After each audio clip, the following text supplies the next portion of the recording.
नमस्कार दोस्तों, मैं अशोक सिंह राजावत स्वागत करता हूं आपके वेदांत क्लासेज में। दोस्तों, कल का जो वीडियो था हमारा लास्ट वीडियो था, उसके अंदर हमने पाचन तंत्र स्टार्ट किया था और उस पाचन तंत्र के अंतर्गत हमने थोड़ा बहुत देखा था, आहार नाल वगैरह के बारे में देखा था कि आहार नाल क्या होती है। उसके अंदर हमने अंग देखे थे हमारे पाचन तंत्र के कि कौन कौन से अंग होते हैं। तो हमने देखा था कि पाचन तंत्र को हमने दो भागों में विभक्त किया था। दो भागों के अंदर पहला भाग था हमारा पाचन के अंग थे और दूसरा क्या था, दूसरा था सहायक पाचक ग्रंथियां। तो पिछले वीडियो के अंदर हमने ये देखा था कि इस चैप्टर को अपन जो पढ़ते हैं किस प्रकार से हमको पढ़ना है। तो इसको पढ़ने के लिए अपन ने क्या किया कि सबसे पहले तो इसके अंग देखते हैं अपन, कौन कौन से अंग हैं पाचन के। पाचन के अंग, पाचन के अंग कौन कौन से हैं। दूसरे की बात करें अपन, दूसरा हमने देखा सहायक पाचक ग्रंथियां। सहायक पाचक ग्रंथियां, सहायक पाचक ग्रंथियां। तो दूसरा सहायक पाचक ग्रंथियां है। तीसरी हमें क्या पढ़नी है, पाचन की क्रियाविधि। क्या पढ़नी है, पाचन की क्रियाविधि। तो ये तीन टॉपिक इसके अंदर पढ़ने हैं और इन तीन टॉपिक के अंदर सबसे पहले हमारा चल रहा था पाचन के अंग। क्या चल रहे थे, पाचन के अंग। तो इस पाचन के अंग के अंतर्गत अपन ने क्या किया था कि जो पाचन के अंग हैं, पाचन के अंग, तो इस पाचन के अंग के अंदर हमने स्टार्ट की थी आहार नाल। क्या की थी, आहार नाल स्टार्ट की थी। ठीक है, इस आहार नाल के बारे में पढ़ रहे थे हम कि जो हमारी आहार नाल होती है वह आहार नाल किस किस अंग पाया जाता है, कौन कौन सा अंग पाया जाता है हमारी आहार नाल के अंतर्गत। तो ये चीजें हम पढ़ रहे थे। तो सबसे पहले हमारी आहार नाल के अंदर हमने क्या स्टार्ट किया था, सबसे पहले हमारी जो आहार नाल है उसके अंदर हमने मुख स्टार्ट किया था। क्या स्टार्ट किया था, मुख स्टार्ट किया था। तो आहार नाल में कौन कौन से अंग पढ़ने हैं हमें। आहार नाल में अपन अंग की बात करें तो सबसे पहले पढ़ना है हमको मुख गुहा। क्या पढ़ना है, मुख गुहा। मुख गुहा, या इसे बोलते हैं बकल कैविटी। क्या बोलते हैं, बकल कैविटी। इसके अंदर क्या क्या आ जाएगा, एक तो हमारा मुख आ जाएगा। क्या आ जाएगा, मुख आ जाएगा। ठीक है, मुख के अलावा एक तो हमारा मुख आ जाएगा। मुख के अलावा क्या पढ़ेंगे हम यहाँ पे, हमारे एक तो तालु पढ़ेंगे। क्या पढ़ेंगे, तालु पढ़ेंगे। एक हमें पढ़नी है जीभ पढ़नी है और अगला पढ़ना है हमें दांत। क्या पढ़ना है, दांत पढ़ना है। मुख, तालु, जीभ और दांत पढ़ना है। इसके बाद में अपन देखते हैं, इसके बाद में हम क्या क्या पढ़ते हैं, मुख गुहा के अंदर इसे बकल कैविटी बोलते हैं। क्या बोलते हैं, बकल कैविटी बोलते हैं। क्या बोलते हैं, बकल कैविटी बोलते हैं। और इसके अंतर्गत मुख पढ़ते हैं, तालु पढ़ते हैं, जीभ पढ़ते हैं, दांत पढ़ते हैं और एक संरचना आती है हमारे होठ। एक संरचना का नाम है हम होठ। तो होठों के बारे में भी हम यहाँ पे पढ़ते हैं। होठों के बारे में भी हम यहाँ पे पढ़ते हैं। मुख हो गया, होठ हो गया, तालु हो गया, जीभ हो गई, दांत हो गए। फिर इसके बाद में अगली संरचना आती है वो हमारी आती है गर्सनी। क्या आती है, गर्सनी। इसके बारे में हम गर्सनी पढ़ना है। तीसरा फिर हमें क्या पढ़ना है, गर्सनी के अलावा तीसरा क्या पढ़ना है, गर्सनी के अलावा गर्सिका। क्या पढ़ना है, गर्सिका पढ़ना है। गर्सिका के बारे में पढ़ना है। फिर चौथा गर्सिके के बारे में हम पढ़ेंगे आमाशय। क्या पढ़ेंगे, आमाशय पढ़ेंगे। और आमाशय के बाद में, आमाशय के बाद में, आमाशय के बाद में हमें क्या करना है, आमाशय के बाद में हमें पढ़ना है हमारी आंत। आंत में कौन सी पढ़नी है, पहले हमें छोटी आंत पढ़नी है। कौन सी, छोटी आंत पढ़नी है। फिर उसके बाद में हम क्या पढ़ेंगे, हम बड़ी आंत के बारे में जानेंगे। किसके बारे में जानेंगे, बड़ी आंत के बारे में जानेंगे। और बड़ी आंत के बारे में जानने के बाद में हम पढ़ेंगे इसका लास्ट एनस गुदाद्वार। यहाँ पर हमारे ये अंग हमें क्या करने हैं, इसके अंतर्गत पढ़ने होते हैं। तो ये अंग पढ़ेंगे हम। ये अंग पढ़ के फिर हमारा स्टार्ट होएगा ये ग्रंथियाँ। क्या होगी, सहायक पाचक ग्रंथियाँ। कौन सी ग्रंथियाँ, सहायक पाचक ग्रंथियाँ। ठीक है, तो फिर हम चलते हैं सहायक पाचक ग्रंथियाँ कौन कौन सी है। फिर इसमें हमें पढ़ना पड़ेगा सहायक पाचक ग्रंथियाँ। सहायक पाचक ग्रंथियाँ। तो जो सहायक पाचक ग्रंथियाँ हैं, इन ग्रंथियों के अंदर एक तो हमें पढ़ना पड़ेगा लीवर। क्या पढ़ना पड़ेगा, लीवर। एक पढ़नी पड़ेगी हमें लार ग्रंथि। कौन सी ग्रंथि, लार ग्रंथि। ठीक है, और एक हमें पढ़ना पड़ेगा अग्नाशय। क्या पढ़ेगा, पढ़ना पड़ेगा अग्नाशय। तो ये तीन अंगों के बारे में, इन तीन ग्रंथियों के बारे में हमें पढ़ना पड़ेगा। फिर इसके बाद में हम क्या स्टार्ट करेंगे, हम स्टार्ट करेंगे पाचन। हम क्या स्टार्ट करेंगे, इसके बाद में हमें स्टार्ट क्या करना है, पाचन की क्रियाविधि। क्या करना है, पाचन की क्रियाविधि। पाचन की क्रियाविधि स्टार्ट करेंगे। तो पाचन की क्रियाविधि के अंदर सबसे पहले क्या देखेंगे, मुख के अंदर पाचन। क्या देखेंगे, मुख के अंदर पाचन, मुख में पाचन देखेंगे। ठीक है, फिर इसके बाद में आमाशय में पाचन देखेंगे। किसमें, आमाशय में पाचन। ठीक है, फिर इसके बाद में देखेंगे आंत में पाचन। क्या देखेंगे, आंत में पाचन। फिर इसके बाद में हम क्या देखेंगे, अवशोषण, कि कौन कौन से खनिज लवणों का क्या हो जाता है, अवशोषण हो जाता है। तो इसके बाद में हम देखते हैं अवशोषण। ठीक है, और लास्ट में हम देखेंगे कि अवशोषण के अंतर्गत और एक देखेंगे वसा का पायसीकरण। क्या देखेंगे, वसा का पायसीकरण। क्या देखेंगे, वसा का पायसीकरण। तो हमें ये सारे टॉपिक, लगभग इतने टॉपिक है ना, हमें पाचन तंत्र के अंतर्गत पढ़ने हैं। तो इन टॉपिकों का हम क्या करेंगे, विस्तार पूर्वक अध्ययन करेंगे। क्या करेंगे, विस्तार पूर्वक अध्ययन करेंगे। तो अब स्टार्ट करते हैं मुख से। स्टार्ट किससे करते हैं, मुख से स्टार्ट करते हैं अपन। कि हमारी जो हेडिंग रहेगी वो रहेगी मुख या माउथ, मुख। ठीक है, और इंग्लिश में मतलब माउथ। ठीक, हमारी हेडिंग रहेगी, ये क्या रहेगी, मुख या माउथ। तो इसके अंतर्गत अपन क्या करते हैं कि जो हम स्टार्ट कर रहे हैं हमारा माउथ, तो सबसे पहले मुख के अंदर देखते हैं कि मुख के अंदर जो हमारे शामिल क्या होता है। तो सबसे पहले मुख के अंदर शामिल होते हैं हमारे होठ शामिल होते हैं। क्या शामिल होते हैं, होठ शामिल होते हैं। और होठों में कौन, क्वेश्चन आता है कि हमारे होठों के अंदर कौन सी ग्रंथि उपस्थित होती है, जिस वजह से आपने देखा होगा कि हमारे होठों से तेलीय पदार्थ निकलता रहता है, चिकना पदार्थ निकलता रहता है। तो इसके निकलने का कारण क्या है ऐसा कि ये तेलीय पदार्थ क्यों निकलता है। दूसरा कि होठ इतने संवेदनशील कैसे होते हैं, क्या कारण है कि हमारे होठ संवेदनशील होते हैं। तो ये रीजन हमें जानना है। फिर हमें देखना है कि हमारे होठ क्या कार्य करते हैं, होठों से हमें क्या सुरक्षा प्रदान होती है, या होठों के अंदर कौन सी पेशी पाई जाती है। तो ये सारी चीजें हम होठों के बारे में करेंगे। तो हमारा सबसे पहले स्टार्ट करते हैं माउथ। माउथ के अंदर अपन देखते हैं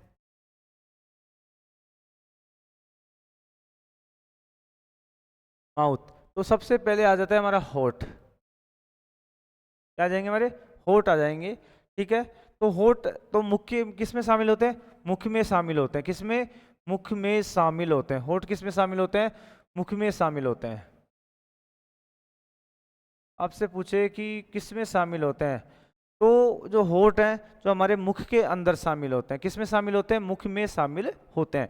अब होठों के अंदर एक लेबियल ग्रंथि पाई जाती है। क्या पाई जाती है दोस्तों, लेबियल ग्रंथि पाई जाती है, जो तेल ग्रंथि के रूपांतरण से बनती है। तो होठों पे जो हमारे चिपचिपा पदार्थ आता है वो किसकी वजह से आता है, लेबियल ग्रंथि की वजह से आता है। तो हम क्या लिख सकते हैं कि होठों पर, होठों पर लेबियल ग्रंथि पाई जाती है। कौन सी ग्रंथि, लेबियल ग्रंथि पाई जाती है। लेबियल ग्रंथि पाई जाती है, होठों पर लेबियल ग्रंथि पाई जाती है। होठों पर लेबियल ग्रंथि पाई जाती है जो तेल ग्रंथि के रूपांतरण से बनती है, जो तेल ग्रंथि के रूपांतरण से बनती।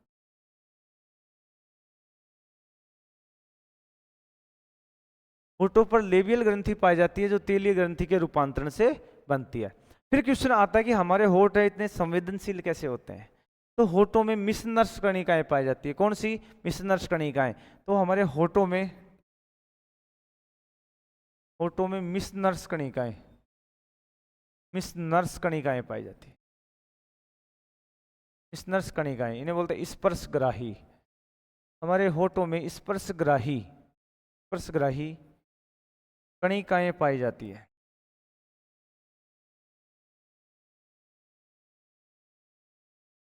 ठीक है, हमारे होठों में मिसनर्स कणिकाएं या स्पर्श कणिकाएं पाई जाती है, जिस वजह से हमारे होठ क्या होते हैं, संवेदनशील होते हैं।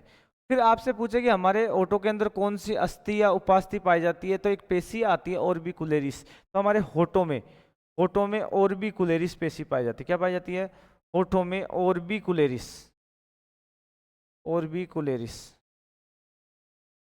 होठों में ऑर्बिकुलेरिस पेशी पाई जाती है। होठों में ऑर्बिकुलेरिस पेशी पाई जाती है। क्या है, होठों में ऑर्बिकुलर स्पेस ही पाई जाती है। अब इसके बाद में अपन देखते हैं कि होठों के अंदर हमारी ऑर्बिकुलर स्पेस ही पाई जाती है।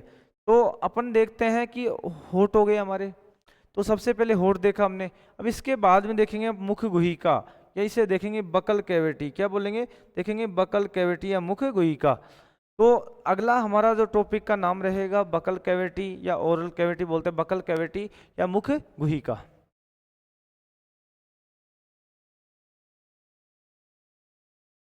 मुख गुहिका,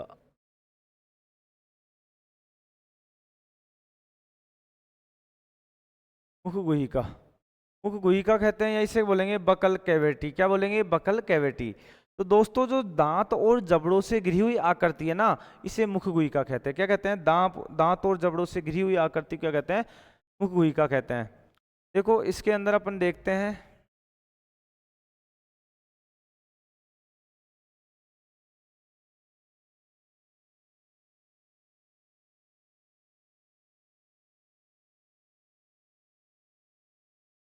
ये हमारी संरचना है बाहर की। ये हमारी क्या है? ये होठ है। ये क्या है? ये क्या है? होठ। क्या है? होठ। ठीक है। और ये जो आपको संरचना दिख रही है, ये जो आपको संरचना दिख रही है, ये हमारे क्या है? दांत है। ठीक है। और ये आपको जो ये लटका हुआ इस प्रकार से दिखाई दे रहा है, इस प्रकार से ये लटका हुआ आपको दिखाई दे रहा है रेड कलर का, ये प्रकार की आकृति आपको जो दिखाई दे रही है, इसे हम तालु बोलते हैं। क्या बोलते हैं? तालु। क्या बोलते हैं दोस्तों? तालु बोलते हैं। सॉरी तालु क्या, इसको ये जो आकृति दिखाई दे रही है इसको तो हम बोलते हैं यौला। क्या बोलते हैं? यौला। इस आकृति को बोलते हैं यौला। और जो ये ऊपर वाला भाग है, ये ऊपर वाला भाग है, ठीक है, ये पीछे वाला भाग होता है। हम मुंह खोलते हैं तो हमें इस प्रकार की क्या देती है? ये संरचना दिखाई देती है। तो इस संरचना के अंदर ये इस प्रकार की संरचना दिखाई दे रही है। और इस संरचना के अंदर अपन देखते हैं, इस संरचना के अंदर यदि हम देखते हैं,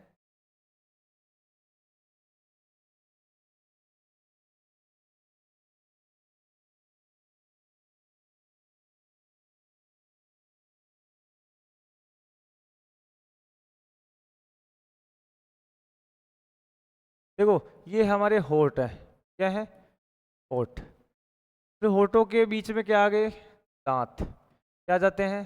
दांत आ जाते हैं। क्या आ जाते हैं? दांत आ जाते हैं। फिर आपको ये जो आकृति दिख रही है, ये यहाँ पे ये आप मुंह खोलते हो तो ये इस प्रकार की ये संरचना पाई रही है। यहाँ पे इस प्रकार की संरचना पाई जाती है हमारे दांत खोलने के बाद में। इनको बोलते हैं तालुबलिया। क्या बोलते हैं? तालुबलिया। क्या बोलते हैं? तालुबलिया बोलते हैं। फिर आपने देखा कि यहाँ पे इस प्रकार की एक संरचना टंगी हुई है, इस प्रकार की ये लाल लाल ये संरचना दिखी हुई है। इस संरचना को बोलते हैं विलियम पेलेटी। क्या बोलते हैं? विलियम पेलेटी। क्या बोलते हैं? विलियम पेलेटी या यूवला। क्या बोलते हैं? यूवला। या इसे बोलते हैं विलियम पेलेटी। क्या बोलते हैं? विलियम पेलेटी। क्या बोलते हैं दोस्तों? विलियम पेलेटी।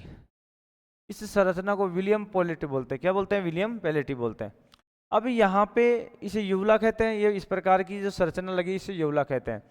और यहाँ पे जब देखते हैं कि तालु के जो हमारा आगे या पीछे वाला भाग है, ऐसा पीछे वाला भाग है इस तालु का, ये तो होता है हमारा कोमल पार्ट। कैसा होता है? कोमल भाग। कैसा होता है? कोमल, कोमल भाग। और जो हमारे जो आगे वाला भाग है, कैसा वाला भाग है? आगे वाला भाग है ये वाला भाग, ये कहलाता है हमारा हार्ड भाग। कैसा? हार्ड भाग। हार्ड प्लेट, मतलब कठोर तालु। क्या कहलाता है? कठोर तालु कहलाता है। क्या कहलाता है? कठोर तालु कहलाता है। और ये इस प्रकार के यहाँ पे हमारे उभार पाए जाते हैं। इन उभारों को क्या बोलते हैं? विलियम। इन उभारों क्या कहते हैं? तालुबलिया कहते हैं। क्या कहते हैं? तालुबलिया कहते हैं। फिर इसके बाद में हम देखते हैं ये हमारी जीभ है, इस प्रकार से हमारी जीभ लगी हुई है। ठीक है। तो यहाँ पे बताया गया कि इस प्रकार से हमारे जीभ के स्वाद बताए गए कि यहाँ पे कौन कौन सा स्वाद आता है जीभ का। ठीक है, इनके बारे में पढ़ेंगे। यहाँ पर बिटर, कौन सा आ गया? बिटर मतलब तीखापन। यहाँ पे आ जाएगा हमारा शोर, खट्टा, साइड में पार्श्व भाग पे। यहाँ पे कहाँ पे आ जाएगा? नमकीन, सॉल्ट। कौन सा? नमकीन, सॉल्ट। ठीक है। और यहाँ पे आ जाएगा स्वीट, कौन सा, मीठा भाग का, हमारे जीभ के ऊपर क्या आ जाता है, स्वाद आ जाता है। ठीक है। और यहाँ पर ये वाली संरचना जो आपको दिखाई देती है, ये संरचना टॉन्सिल कहलाती है। क्या कहलाती है, टॉन्सिल। क्या कहलाती है, टॉन्सिल कहलाती है। तो ये मुख गुहा का एक डायग्राम है। ये जो डायग्राम है हमारा मुख गुहा का है। किसका है, मुख गुहा, या इसे बोलते हैं बकल कैविटी का जो डायग्राम है। इस डायग्राम के अंदर हमें ये पार्ट पढ़ने थे। तो इन पार्टों को मैंने एक बार बता दिया है कि ये कौन कौन सी संरचना है। इस संरचना के अंदर हमारे होठ आएंगे, तालू आएंगे, दांत आएंगे, जीभ आएगी। तो ये सभी संरचना हमें क्या करनी पड़ेगी, पढ़नी पड़ेगी। तो ये सभी संरचना हमें पढ़नी पड़ेगी। तो एक बार इन संरचनाओं को देख लीजिएगा। फिर हम स्टार्ट करते हैं कि देखो तालू का भाग होता है, एक भाग होता है आगे वाला और एक है पीछे वाला। इस प्रकार से आपने मुंह खोल रखा है, तो ये ऊपर वाला भाग है मुख्य, ये है नीचे वाला भाग है। ठीक है। तो इस प्रकार से संरचना लगी रहती है, इसे यौला बोलते हैं। फिर हमने जीभ के बारे में पढ़ा, तो ये बिटर, खट्टापन का ही स्वाद देता है, झंझनाट का। यहाँ पे खट्टेपन का आएगा, यहाँ पे किसका आएगा, स्वीट का आएगा, यहाँ पे कौन सा आएगा, नमकीन का आएगा। तो स्टार्ट करते हैं अब हमारे मुख गुहिका। ठीक है। मुख गुहिका अब थ्योरी देखते हैं कि मुख गुहिका हमने देख ली कि जो आप पूरा मुंह खोलते हो, इसे बोलते हैं मुख गुहिका। इसके अंदर कौन कौन से अंग आते हैं। तो सबसे पहले हम देखते हैं मुख गुहिका।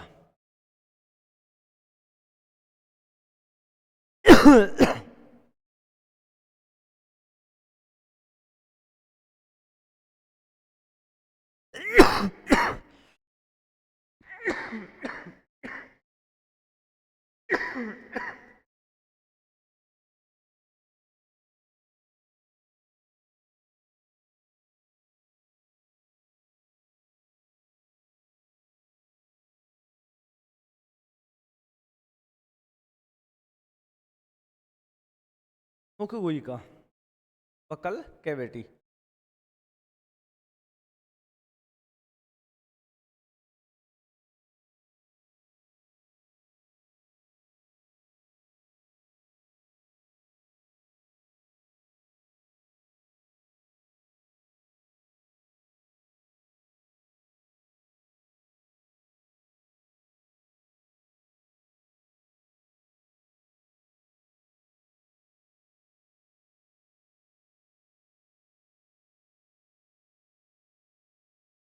गुहिका इंग्लिश में बोलते हैं बकल कैविटी। क्या बोलते हैं, बकल कैविटी,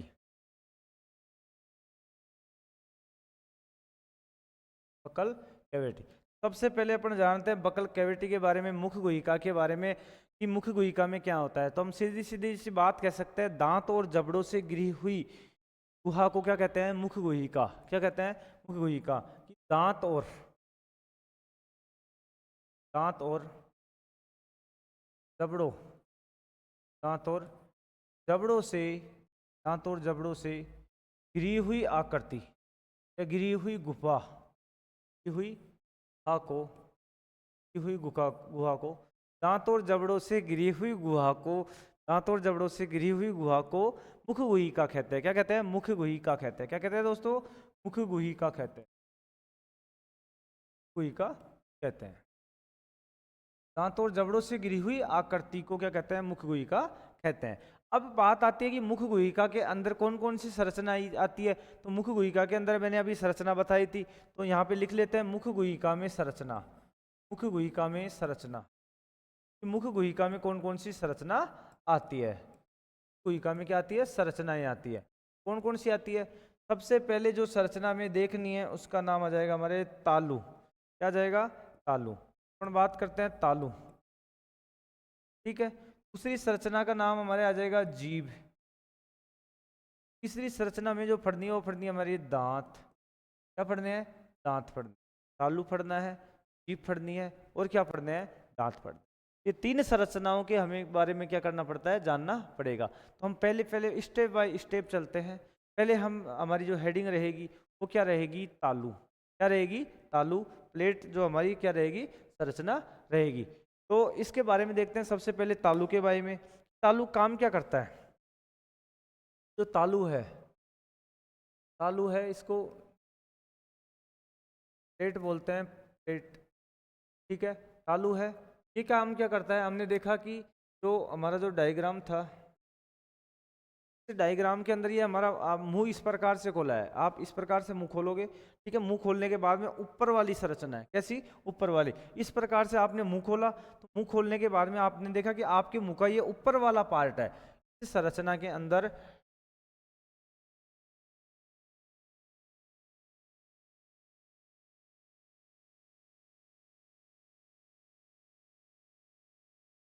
देखो, इस संरचना के अंदर इस प्रकार से आपने मुंह की संरचना, आप मुंह को खोलते हो इस प्रकार से खोलते हो, तो ऊपर वाला पार्ट है, तो ये हमारी मुख गुहिका की क्या बनाता है? छत बनाता है। क्या बनाता है? छत बनाता है।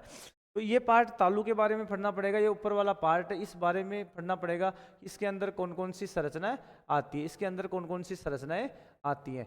ये सारी चीजें हमें क्या करनी पड़ेंगी, इसके बारे में, तालु के बारे में पढ़नी पड़ेगी। ये जो हमारा तालु होता है, यहाँ से पीछे वाला भाग कैसा होता है?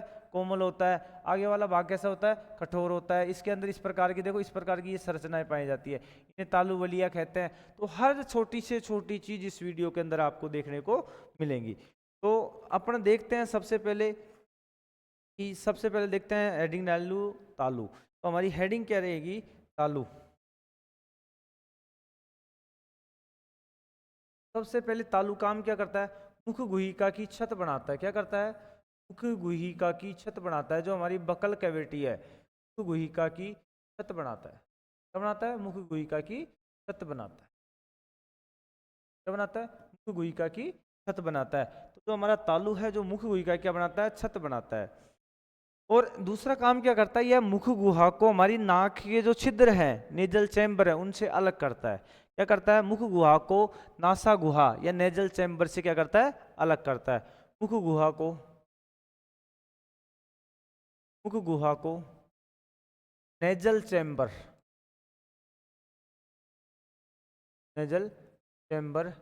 से अलग करता है। क्या करता है? अलग करता है। ठीक है, क्या करता है? अलग करता है।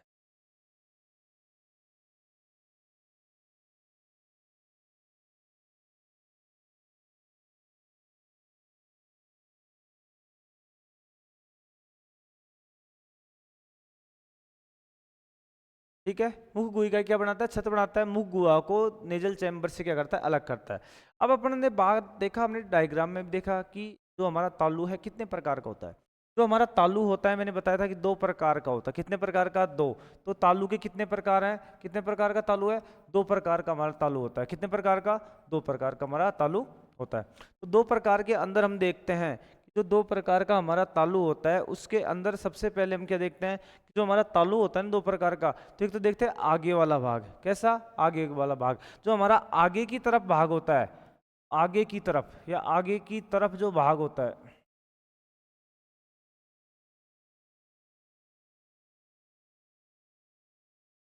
आगे की तरफ, तो आगे की तरफ वाला भाग है, वो कैसा होता है? कठोर तालु। कैसा होता है? कठोर तालु होता है। कैसा होता है? कठोर तालु होता है। और जो पीछे वाला भाग होता है, ऐसा पीछे वाला भाग होता है, कैसा भाग? पीछे वाला भाग होता है, वह कहलाता है हमारा कोमल तालु। क्या कहलाता है? कोमल तालु कहलाता है। क्या कहलाता है? कोमल तालु कहलाता है। ठीक है, तो तालु के प्रकार पूछे तो तालु कितने प्रकार का हो गया? 2 प्रकार का हमारा क्या हो गया? तालु हो गया कि जो हमारा आगे की तरफ जो तालुआ रहता है, तालु रहता है, उसे कठोर तालु कहते हैं। और पीछे वाला भाग क्या कहलाता है? कोमल तालु कहलाता है। अब बात देखते हैं, अपन एक एक को पढ़ते हैं, हम कोमल तालु को और कठोर तालु को, कि हम कोमल तालु के अंतर्गत क्या करते हैं। अब बात करते हैं हम यहाँ से, जैसे हमारे हम बात करते हैं कठोर तालु की। पहले कौन से तालु की? कठोर तालु की। कठोर तालु कि जो हमारा कठोर तालु होता है, कि सबसे पहले क्वेश्चन ये आता है कि हमारा जो कठोर तालु होता है वो कठोर क्यों होता है? कठोर तालु कठोर क्यों होता है? क्योंकि जो कठोर तालु होता है, उस तालु के अंदर क्या पाई जाती है?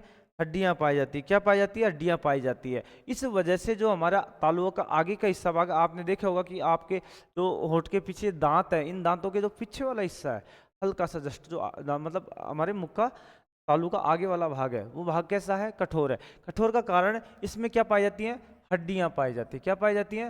हड्डियां पाई जाती है। क्या पाई जाती है दोस्तों? हड्डियां पाई जाती है। क्या पाई जाती है? हड्डियां पाई जाती है। अब हड्डियों की बात आ गई तो क्वेश्चन भी आ सकता है, कितनी हड्डियां पाई जाती हैं? तो 3 हड्डियां पाई जाती है। कितनी बोन पाई जाती है? 3 हड्डियां पाई जाती है। फिर इनके बात करें नाम की कि इनका क्या क्या नाम हो सकता है इन हड्डियों का, तो इनका 3 नाम आते हैं। कितने नाम? 3 नाम आते हैं इन हड्डियों के, कि जो कठोर तालु होता है उसके अंदर हड्डियां पाई जाती है, जिस वजह से ये तालु कैसा होता है? कठोर होता है। और कठोर होने के साथ साथ इनके अंदर कितनी हड्डियां पाई जाती है? तो 3 हड्डियां पाई जाती है। और उन 3 हड्डियों का क्या नाम है? उन 3 हड्डियों का नाम है पेलेटाइन, प्रीमैक्सिली और मैक्सिली। क्या नाम है? पेलेटाइन। पहली हड्डी का नाम देखें तो क्या नाम है? पेलेटाइन। क्या नाम है? पेलेटाइन। फिर आ जाएगा प्रीमैक्सिली,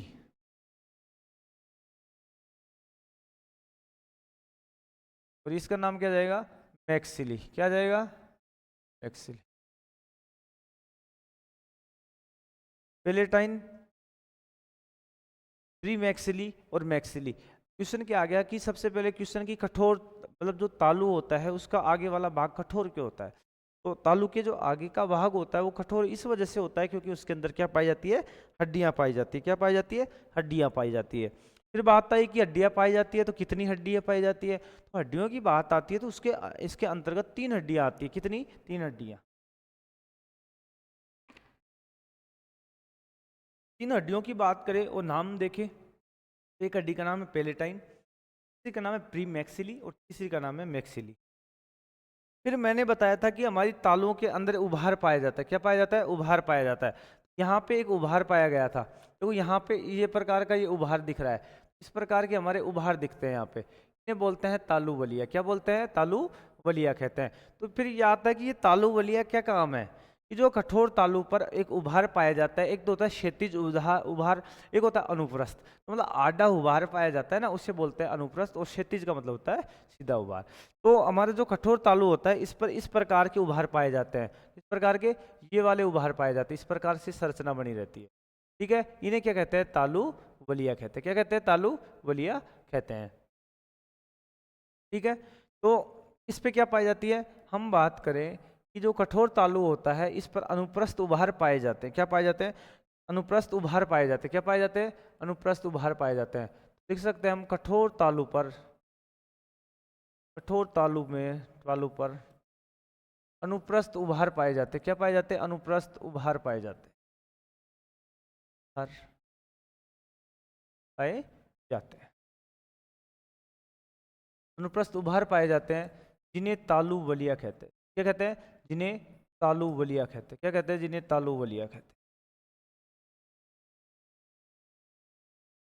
जिन्हें तालु वलिया कहते हैं। ठीक है सर, ये तालु वलिया भी कह दिया, लेकिन कार्य क्या है इनका? है ना, तालु वलिया, पेलेटाइन रवि, है ना, जो इनका नाम होता है, इसको तालु वलिया को इंग्लिश में बोलते हैं पेलेटाइन रगी। ठीक है, तो फिर बात ये आती है कि भाई काम भी तो कुछ करना होना चाहिए ना। तो ये जो तालु वलिया है, तो ये विकसित की बात करें अपन तो विकसित किसके अंदर होती है? ये तालु वलिया की बात करें ये, तो ये विकसित किसके अंदर होती है? विकसित होती है मांसाहारियों में। इसके अंदर विकसित होती है? मांसाहारियों में विकसित होती है। इसमें मांसाहारियों के अंदर ये क्या होती है? विकसित होती है। तो जो तालु वलिया है मांसाहारियों के अंदर विकसित हो रही है। और शाकाहारियों में की बात करें तो विकसित, शाकाहारियों में क्या हो गई? शाकाहारियों में कम विकसित होती है। क्या होती है? शाकाहारियों में कम विकसित होती है या होती नहीं।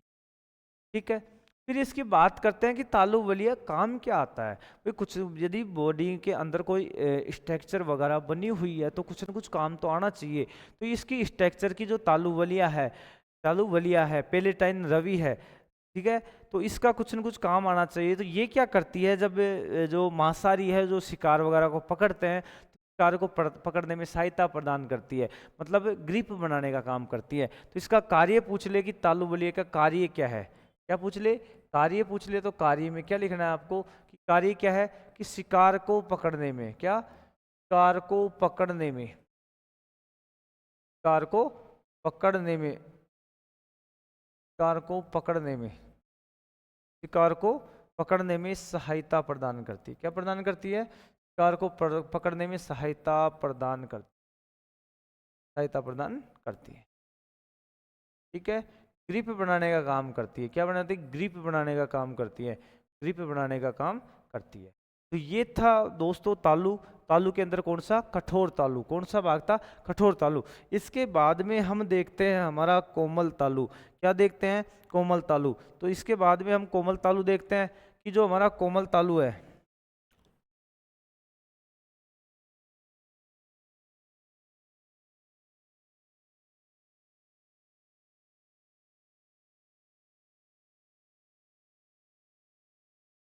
कोमल तालु,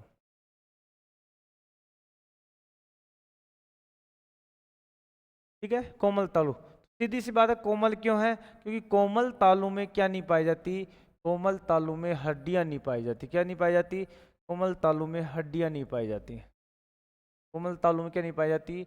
हड्डियां नहीं पाई जाती। कोमल तालु में हड्डियां नहीं पाई जाती। कोमल तालु में क्या नहीं पाई जाती? कोमल तालु में हड्डियां नहीं पाई जाती है। क्या नहीं पाई जाती? हड्डियां नहीं पाई जाती है। ठीक है, अब फिर हड्डियां नहीं पाई जाती, इस वजह से क्या होता है? इस वजह से क्या होता है? इस वजह से ये क्या होता है? कोमल होता है। हड्डियां नहीं पाई जाती है, जिस कोमल तालु में हड्डियां नहीं पाई जाती है, जिसके कारण जिसके कारण जिसके कारण यह जिसके कारण यह कोमल होता है। क्या होता है? जिसके कारण यह कोमल होता है। के अंदर क्या नहीं पाई जाती? हड्डियां नहीं पाई जाती है, जिसके कारण कोमल तालु होता है। कैसा होता है? कोमल तालु होता है ना, हड्डियां नहीं पाई जाती जिस वजह से। अब इसका जो लास्ट में जो अंतिम सिरा हो ना, अंतिम सिरा जो कोमल तालु का, आपने देखा होगा कि हमने ये देखा इस डायग्राम में कि ये हमारा कौन सा तालु है? ये हमारा कौन सा है? कठोर तालु है।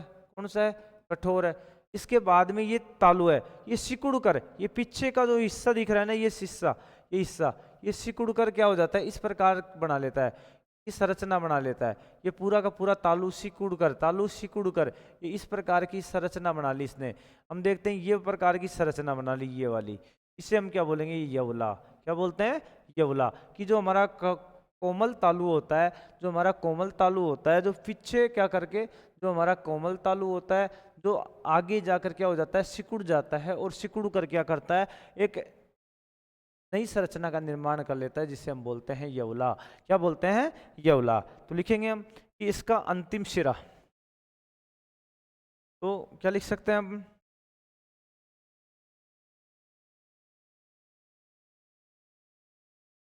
कि कोमल तालु का, कोमल तालु का,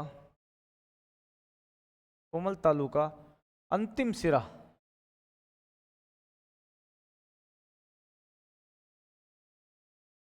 कोमल तालु का अंतिम सिरा सिकुड़ कर, अंतिम सिरा, कोमल तालु का अंतिम सिरा सिकुड़ कर एक संरचना का निर्माण करता है। क्या करता है? एक संरचना का निर्माण करता है। एक संरचना का निर्माण करता है। एक संरचना क्या करता है? निर्माण करता है। इसे यवला कहते हैं। क्या कहते हैं? इसे यवला कहते हैं। क्या कहते हैं? यवला। ठीक है, जिसे क्या कहते हैं? यवला कहते हैं। या इसका दूसरा नाम क्या जाएगा? विलियम पेलेटी। क्या जाएगा? विलियम पेलेटी। या इसका तीसरा नाम आ जाएगा तालु विच्छेद। क्या जाएगा? तालु विच्छेद। ठीक है, तो कोमल तालु का अंतिम सिरा, कोमल तालु का अंतिम सिरा सिकुड़ जाता है, सिकुड़ कर एक संरचना का निर्माण करता है, जिसे हम क्या कहते हैं? यवला या विलियम पेलेटी। अभी देखा था हमने कौन सी संरचना? ये वाली संरचना। ये पीछे वाला तालु है, ये क्या करेगा? सिकुड़ेगा, और सिकुड़ के ये वाली संरचना का निर्माण कर लेता है। ठीक है, इस संरचना का निर्माण कर लेता है। इस संरचना को हम क्या बोलते हैं? यवला। क्या बोलते हैं? यवला। तो यवला, ठीक है, तो इससे बोलते हैं हम यवला। यवला काम क्या करता है? तो हमने देखा, क्या क्या देखा? कि कोमल तालु का अंतिम सिरा सिकुड़कर एक संरचना का निर्माण करता है, जिसे यवला, विलियम पेलेटी या तालु विच्छेद कहते हैं। अब काम क्या करता है? ये क्या कार्य क्या है यवला का? इसका कार्य क्या है? कि ये जो कार्य है, ये है कि जो अंतःनासा छिद्र होता है उसको बंद कर देता है। अंतःनासा छिद्र, अंतःनासा छिद्र को, अंतःनासा छिद्र को अंतःनासा छिद्र को बंद करना। अंतःनासा छिद्र को क्या कर देता है? बंद कर देता है। तो जो भी खाना वगैरह नाक वगैरह के अंदर नहीं जाए, जो हमारे ये यवला लटका रहता है, इसके पीछे 2 छिद्र पाए जाते हैं जिन्हें अंतःनासा छिद्र कहते हैं। तो जिस वजह से ये क्या होता है, अंतःनासा छिद्र के अंदर क्या नहीं पाए जाए भाई, जो अंतःनासा छिद्र है ना उसके अंदर हम कह सकते हैं कि जो अंतःनासा छिद्र है ना वो नाक के श्वसन क्रिया के अंतर्गत काम आते हैं। तो जिस वजह से उनके क्या नहीं हो, परेशानी नहीं हो, जिस वजह से उसको क्या कर देता है? बंद कर देता है। ठीक है, तो ये था हमारा किसके बारे में? तालु के बारे में। अब अगली स्टेज उस पे चलते हैं हम, जीभ के ऊपर। क्या चलते हैं? जीभ के ऊपर। तो अगली हेडिंग हमारी क्या रहेगी? जीभ। क्या रहेगी? जीभ। टंग। क्या? ठीक है, हमारी अगली रहेगी जीभ। तो आप सब जानते हो जीभ कैसी संरचना है? जीभ कैसी संरचना है? मांसल संरचना है। कैसी संरचना है? मांसल संरचना है। इसका मतलब क्या होगा कि जीभ है मांसपेशियों से बनी होती है। किससे बनी होती है? मांसपेशियों से बनी होती है। जो हमारी जीभ होती है, होती है जीभ, कैसी संरचना है? मांसल संरचना है। कैसी संरचना है? मांसल संरचना है। मांसल संरचना है। मांसल संरचना का मतलब क्या हो गया कि मांसपेशियों से मिलकर बनी होती है। किससे? मांसपेशियों से मिलकर बनी होती है। किससे? मांसपेशियों से मिलकर, मांसपेशियों से मिलकर बनी होती। हमारी जीभ है जो मांसपेशियों से मिलकर बनी होती है। ठीक है, हमारी जीभ मांसपेशियों से मिलकर बनी होती है। जीभ मां की मांसल संरचना है जो हमारी मांसपेशियों से मिलकर क्या होती है? बनी होती है। अब आपने देखा होगा कि जो आपका जीभ का आगे वाला भाग है वो घूमता रहता है, मूवमेंट करता रहता है। ठीक है, आप बोलते हैं, करते हैं, जब आगे वाला भाग ही गति करता है और पीछे वाला भाग बेचारा ऐसे कैसे पड़ा रहता है। तो जो जीभ का अग्र भाग क्या होता है? जीभ का अग्र भाग, जीभ का, जीभ का अग्रभाग, अग्रभाग स्वतंत्र होता है। कैसा होता है? स्वतंत्र होता है। ठीक है, जीभ का आगे का भाग कैसा होता है? स्वतंत्र होता है। कैसा पाया जाता है? स्वतंत्र होता है। आप बोलते हो, करते हो, लड़कियां सेल्फी वगैरह लेती हैं तो इस जीभ को ऐसे निकाल के बातें कर, निकाल के ऐसे बढ़िया तरीके से सेल्फी लेंगी। तो आगे का भाग स्वतंत्र है, गति करता है, जिस वजह से तो लड़कियां सेल्फी ले पाती है ऐसे जीभ निकाल निकाल के। ठीक है, तो जीभ का अगर भाग कैसा होता है? स्वतंत्र करता है, जिसके कारण ये क्या करता है? गति करता है। क्या करता है? गति करता है। अब आते हैं जीभ का पश्च भाग। जीभ का पश्च भाग, पश्च भाग हायोड हड्डी। कौन सी? हायोड हड्डी से बंधा रहता है। हायोड हड्डी से बंधा रहता है।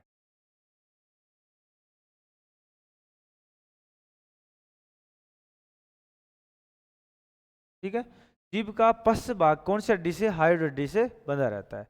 तो इसमें अपन देखते हैं कोई डायग्राम वगैरह।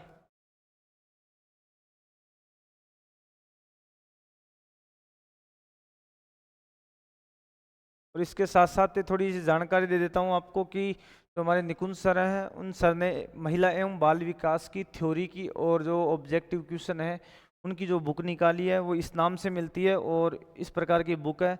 इस बुक के अंदर मतलब नवीनतम जितने भी आंकड़े हैं सारे आंकड़े आपको दिए गए हैं। तो ये महिला एवं बाल विकास की अपराध की जो बुक है वो तो वस्तुनिष्ठ और थ्योरी दोनों प्रकार की बुकें दी हैं। और पिछली बार लगभग जितने भी क्वेश्चन आए थे महिलाओं और बाल अपराध से, तो जो सर की जो बुक है उसके अंदर से पूरे के पूरे क्वेश्चन एज इट इज मिले हुए हैं। तो जिन भी विद्यार्थी वगैरह को राजस्थान पुलिस की तैयारी कर रहे हैं तो महिला एवं बाल अपराध की जो बुक खरीदनी है तो अधिक से अधिक मात्रा में इस बुक को शेयर करो और अधिक से अधिक इस बुक को आप खरीदो। इस बुक को खरीदने से क्या होगा कि जो आपके महिला एवं बाल अपराध का जो टॉपिक है वो कवर होएगा कि 10-15 नंबर का कम से कम आता ही है। तो उसके अंदर सबसे पहले आपको बुक देखनी है महिला एवं बाल अपराध की। ये वस्तुनिष्ठ भी है और कैसी है? थ्योरी की बुक भी है। देखो इस प्रकार की बुक आएगी जो आपकी महिला एवं बाल अपराध की है और ये बुक आएगी आपकी थ्योरी की। ठीक है, कैसी आएगी? थ्योरी की आएगी इस प्रकार से। और वो वाली बुक थी किसकी आएगी? और इसके साथ साथ एक बुक है जो वेदांत सर ने इनकी निकाली है, निकुंज सर ने, हिंदी की, हिंदी व्याकरण एवं रचना। और जो राजस्थान बोर्ड की जितने भी कक्षा 9, 11 और 12 के पाठ्यक्रम पर एनसीईआरटी बेस आधारित है। किस पे? एनसीईआरटी बेस आधारित है। सभी प्रतियोगी परीक्षा में ये बुक आपको काम देगी। और ये हमारा वेदांत क्लासेज का जो अजमेर ऑफिशियल है, वेदांत क्लासेज का जो ऐप है, ये ऐप है। इसके अंदर आपको जो भी ऐप चाहिए इस प्रकार से ऐप मिल जाएंगे। ई बुक्स वगैरह, वीडियो लेक्चर वगैरह सब कुछ यहाँ पे आपको मिल जाएगा।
तो हम जीभ के बारे में पढ़ रहे थे, तो स्ट्रक्चर देखते हैं जीभ की।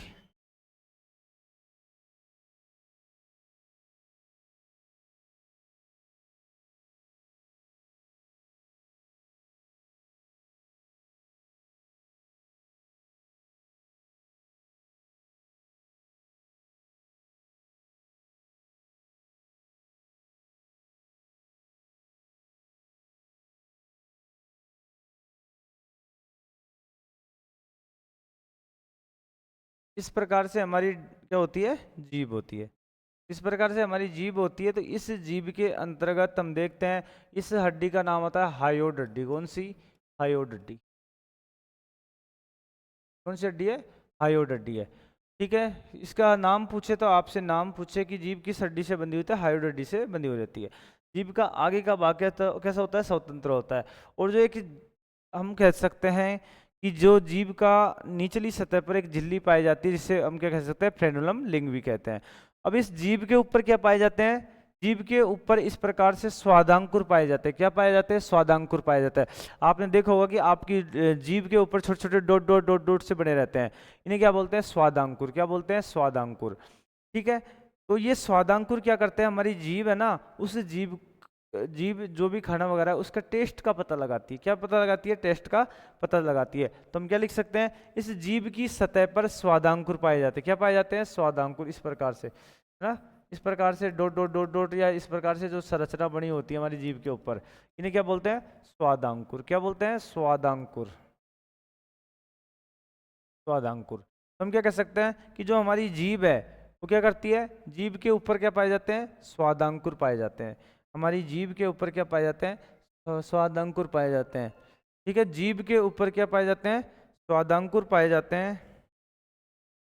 जीभ के ऊपर क्या पाए जाते हैं? स्वादांकुर पाए जाते हैं, है ना। और जीभ के ऊपर स्वादांकुर पाए जाते हैं, जिस वजह से जीभ के ऊपर क्या पाए जाते हैं? स्वादांकुर पाए जाते हैं, जो क्या करते हैं? स्वाद का पता लगाते हैं। ठीक है। तो क्या लिख सकते हैं? जीभ के ऊपर, जीभ के ऊपर उभारनुमा, जीभ के ऊपर उभारनुमा संरचना पाई जाती है। संरचना पाई जाती है। जीभ के ऊपर उभारनुमा संरचना पाई जाती है, जिसे जीभ के ऊपर उभारनुमा संरचना पाई जाती है, जिसे हम एक अलग नाम से भी जानते हैं। ठीक है। जिसे बोलते हैं पेपिला। क्या बोलते हैं? पेपिला या पिप्पल। जिसे पेपिला, पेपिला या पिप्पल। जीभ के ऊपर उभारनुमा संरचना पाई जाती है, जिसे पेपिला या पिप्पल कहते हैं। क्या कहते हैं? पेपिला या पिप्पल कहते हैं। ठीक है। तो अब बात करते हैं कि जीभ के ऊपर जो स्वादांकुर पाए जाते हैं, उभार पाए जाते हैं, इनको क्या बोलते हैं? इनका एक स्पेशल नाम होता है पेपिला या पिप्पल। क्या होता है? पेपिला या पिप्पल। और जीभ की ऊपरी सतह पर इन पेपिला और पिपर में क्या पाए जाते हैं? स्वादांकुर पाए जाते हैं। क्या पाए जाते हैं? स्वादांकुर पाए जाते हैं। तो इनका देखते हैं कि स्वादांकुर के अंदर ये कितने प्रकार के होते हैं। जो पेपिला है, पेपिला के प्रकार, कि इसमें पूरी हमारी पूरी जीभ के अंदर कितने प्रकार के पेपिला पाए जाते हैं। तो हम अगला लिखते हैं पेपिला के प्रकार। इसका पेपिला के प्रकार, प्रकार, पेपिला का प्रकार। ठीक है, तो पेपिला के प्रकार के अंदर हम देखते हैं तो पेपिला के प्रकार एक पाया जाता है परिवर्त प्रकार का। क्या पाया जाता है? परिवर्त। परिवर्त। तो जो परिवर्त है, जो परिवर्त है, ये क्या होता है? आकार में सबसे बड़ा होता है। क्या होता है? आकार में सबसे बड़ा होता है। क्या होता है? आकार में सबसे बड़ा। आकार में सबसे बड़ा। आकार में सबसे बड़ा। और संख्या में सबसे कम। और क्या होता है? संख्या में सबसे कम। संख्या में क्या होता है? सबसे कम होता है। परिवर्त प्रकार का होता है। पेपिला का प्रकार है एक परिवर्त। जो पेपिला क्या है? हमारे जो उभार पाए जाते हैं उन उभारों को क्या बोलते हैं? पेपिला। और इन पेपिलाओं के ऊपर एक स्वाद लेने का क्या पाया जाता है? इन स्वाद कलिकाएं पाई जाती है। ठीक है, तो पेपिला के अंदर पहला आता है परिवर्त। क्या आता है? परिवर्त। तो क्या होता है? आकार में सबसे बड़ा होता है, संख्या में सबसे कम होता है। फिर आता है सूत्राकार, फिलीफॉर्म। दूसरा क्या आता है? सूत्राकार या फिलीफॉर्म। फिलीफॉर्म। फिलीफॉर्म। जो फिलीफॉर्म होता है, परिवर्त आकार में सबसे बड़ा, संख्या में सबसे कम होता है। फिलीफॉर्म इसे बोलते हैं सूत्राकार। क्या बोलते हैं? सूत्राकार। सूत्राकार। ठीक है, फिलीफॉर्म या सूत्राकार। तो सूत्राकार होता है, ये क्या होता है? आकार में सबसे छोटे होते हैं। क्या होते हैं? आकार में सबसे छोटे। आकार में सबसे छोटे। आकार में सबसे छोटे फिलीफॉर्म होगा तो क्या होते हैं? आकार में सबसे छोटे होते हैं। और इसके अलावा आकार में सबसे छोटे होते हैं, और हम कह सकते हैं संख्या में क्या होंगे? संख्या में सर्वाधिक। क्या होते हैं? संख्या में सर्वाधिक होते हैं। होते हैं संख्या में सर्वाधिक होते हैं। और एक का नाम आता है कवक रूपी। क्या आता है? कवक रूपी। क्या आता है? कवक रूपी। कवक रूपी। क्या आता है? कवक रूपी। ठीक है, तो जो कवक रूपी होगा ये क्या होगा? एक इसको बोलते हैं फंजाई फॉर्म। क्या बोलते हैं? फंजाई फॉर्म, है ना इंग्लिश में। तो तीन पाए जाते हैं, तो परिवर्त, फिलीफॉर्म और कवक रूपी। ठीक है, तो आपसे पूछे पेपिला के कितने प्रकार है? पेपिला के 3 प्रकार के होते हैं ना। तो परिवर्त पाया जाता है जो आकार में सबसे बड़ा होता है, संख्या में क्या होता है? सबसे कम होता है। फिलीफॉर्म होता है, इन्हें सूत्रांकार बोलते हैं, आकार में सबसे छोटा होता है, संख्या में सर्वाधिक होता है। एक पाया जाता है हमारा कवक रूपी। अब इसके बाद में हम देखते हैं कि जीभ के स्वाद, जो पेपिला का कार्य क्या है। क्या? पेपिला का कार्य। भाई जो आपको पेपिला है उसका कार्य क्या है? आपसे पूछ ले पेपिला का कार्य क्या है, तो पेपिला का कार्य क्या है? कि स्वाद का पता लगाना। क्या पता लगाना? स्वाद का पता लगाना। स्वाद का पता लगाना। स्वाद का पता लगाना। जो हमारी पेपिला है उसका काम क्या है? स्वाद का पता लगाना। तो स्वाद का क्या करती है? पता लगाती है। क्या करती है? स्वाद का पता लगाती है। तो स्वाद का पता लगाने का काम कौन करती है? पेपिला करती है। और इसके अंदर क्या पाई जाती है? स्वाद कलिकाएं पाई जाती है। तो हमने इनके प्रकार भी पढ़ लिए, स्वाद कलिकाओं के प्रकार या पेपिला। तो हम देखते हैं कि हमारी जीभ के अंदर कहाँ कहाँ पे कौन कौन से टेस्ट पाए जाते हैं। तो हम देखते हैं जीभ के स्वाद। क्या देखते हैं? जीभ के स्वाद। कि हमारी जीभ के अंदर कौन कौन सा टेस्ट आता है? टेस्ट। ठीक है, टेस्ट ऑफ टंग। जीभ के स्वाद देखते हैं। तो जो हमारी जीभ होती है वो इस प्रकार से हमारी जीभ होती है।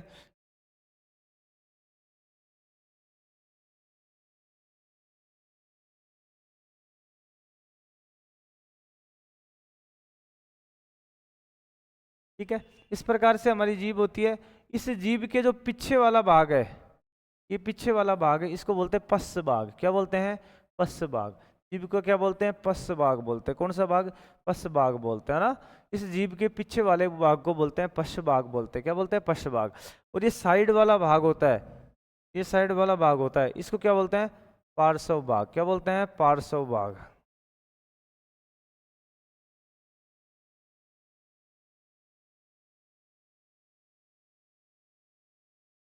क्या बोलते हैं, पार्श्व भाग। ठीक है, और इस वाले भाग को बोलते हैं अग्रभाग। क्या बोलते हैं, अग्रभाग। कौन सा भाग, अग्रभाग। और ये वाला जो भाग होता है ये वही है, कौन सा भाग, पार्श्व भाग। कौन सा भाग, पार्श्व भाग,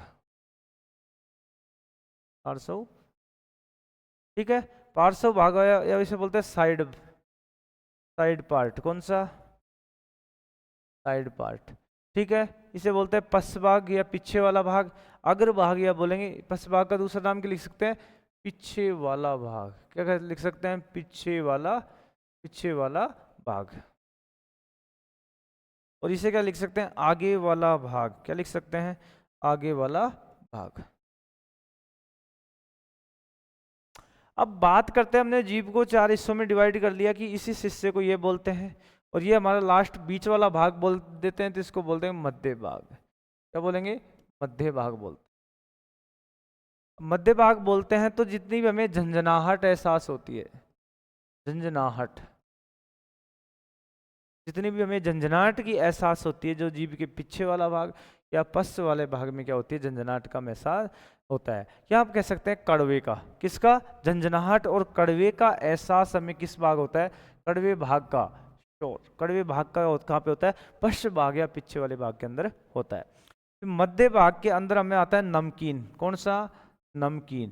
तो नमकीन होता है सॉल्ट, अपन कह सकते हैं सॉल्ट, नमकीन होता है, उसका भाग कहाँ पे, मध्य भाग के अंदर।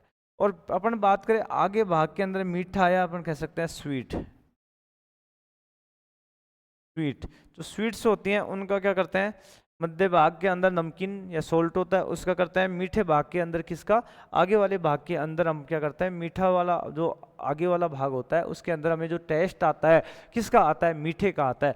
फिर आगे वाले के जस्ट पीछे जो इसने हमने मध्य नाम दिया है उसका नाम आता है नमकीन या सोल्ट। फिर लास्ट ही लास्ट का जो पीछे वाला भाग आता है या पश्च भाग आता है, इसको बोलते हैं झंझनाहट या कड़वा। क्या बोलते हैं, झंझनाहट या कड़वा। फिर बात आती है साइड वाले भाग की, कि जो हमारे जीभ का साइड वाला भाग है उस पे कौन सी आती है, तो यहाँ पे हमें आती है खट्टे की। किसकी आती है, खट्टे की, खट्टे की, खट्टे।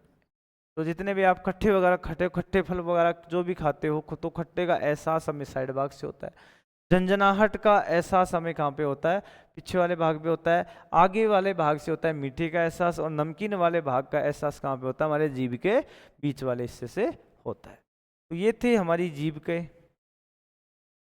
अब हम जो चलेंगे वो चलेंगे दांतों के ऊपर। किसके ऊपर चलेंगे, दांतों के ऊपर चलेंगे, है ना, कि भाई जो दांत हैं, अब जो हमारी देखो तालू हो गया, और क्या चलेगी अब तालू के बाद में, तालू के बाद में क्या चलेगी हमारे तालू के बाद में, जीभ पढ़ ली, जीभ के बाद में हम क्या पढ़ेंगे, अब दांत पढ़ेंगे। क्या पढ़ेंगे, दांत पढ़ेंगे।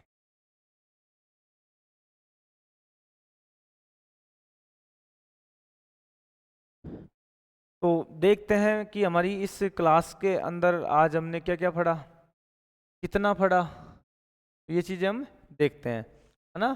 तो एक बार वापस रिवीजन कर लेते हैं अपन कि आज हमने क्या क्या पढ़ा है।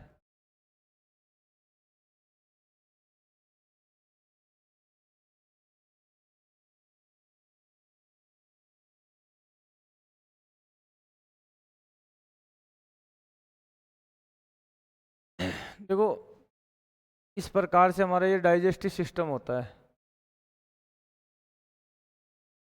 ये डाइजेस्टिव सिस्टम होता है। इसके अंदर देखो ये मुख आ गया, और यहाँ का हिस्सा को क्या कहलाता है, तालू, है ना।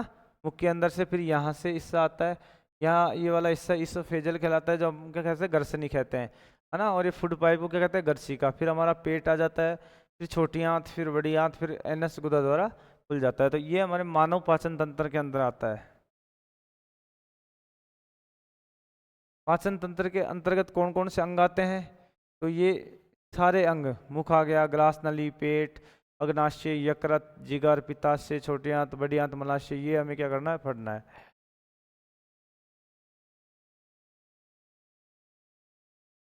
तो इस प्रकार का हमारा पाचन तंत्र होता है। मुख से डायरेक्ट कहाँ पे आता है, पेट के अंदर आता है ना। पेट से फिर छोटी आंत, फिर बड़ी आंत, फिर एनस गुदा द्वारा क्या हो जाते हैं, बाहर निकल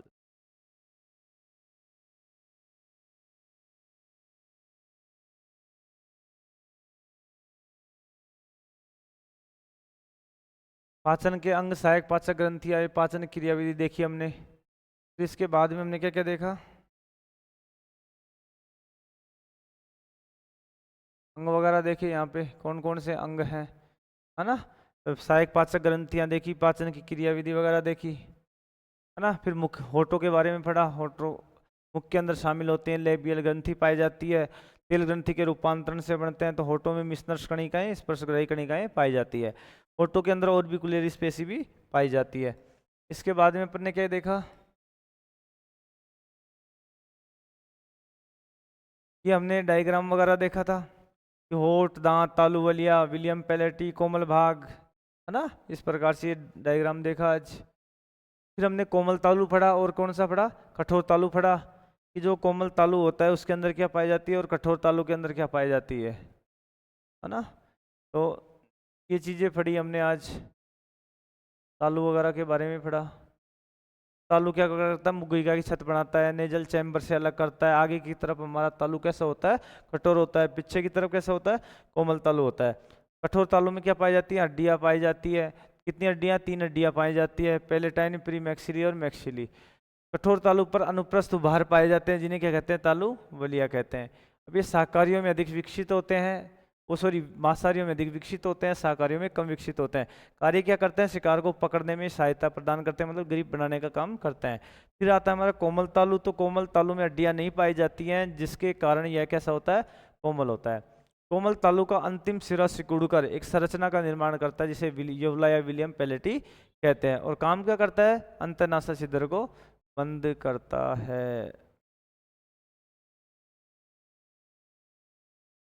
फिर हमने जीभ के बारे में देखा कि जो हमारी जीभ है कि मांसल संरचना है, मांसपेशियों से मिलकर बनी होती है। जीभ का अग्रभाग कैसा होता है, स्वतंत्र। जीभ का पीछे वाला भाग हायोइड हड्डी से क्या होता है, बंधा रहता है। और हायोइड हड्डी और इस पर जीभ के ऊपर जो छोटे छोटे डोट पाए जाते हैं उन्हें बोलते हैं स्वादांकुर, मतलब छोटे छोटे उभार पाए जाते हैं जिन्हें स्वादांकुर कहते हैं। जो जीभ के उभारनुमा संरचना पाई जाती है जिन्हें क्या कहते हैं, पेपिला कहते हैं। क्या कहते हैं, पेपिला कहते हैं। फिर हमने देखा पेपिला के परिकार परिवर्त, फिलीफोरम और कवक रूपी पाए जाते हैं। फिर हमने देखा पेपिला का काम क्या है, स्वाद का पता लगाना। और जीभ के स्वाद देखे कि जीभ के स्वाद कौन कौन से हैं, झंझनाहट, कड़वा, मध्य भाग नमकीन, सोल्ट मीठा, खट्टा। ये कौन कौन से भाग से होते हैं, तो पीछे वाले भाग से झंझनाहट कड़वे का, मध्य भाग से नमकीन का, और आगे वाले भाग से मीठे का। ठीक है, और साइड वाले भाग, पार्श्व भाग से कौन से, खट्टे का एहसास होता है। फिर हमने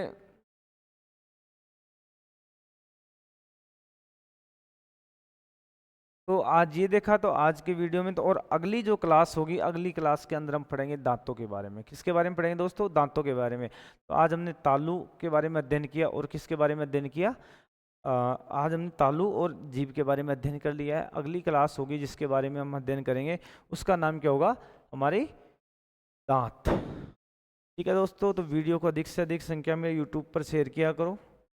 और विद्यार्थी को तैयारी वगैरह करनी है तो वेदांत क्लासेज का ऑफिशियल ऐप है जो डाउनलोड कीजिए। वहाँ पे बहुत ही कम मात्रा के अंदर आपको क्या हो जाएगा, ऐप अवेलेबल हो जाएगा, जो कोर्स वगैरह हैं। तो अधिक से अधिक संख्या में लाइक कीजिए, शेयर कीजिए। और जो सर की बुकें आ रही हैं उनको, जो भी विद्यार्थी तैयारी वगैरह कर रहे हैं तो उनके लिए रामबाण सिद्ध होंगी ये बुक। ठीक है दोस्तों, धन्यवाद।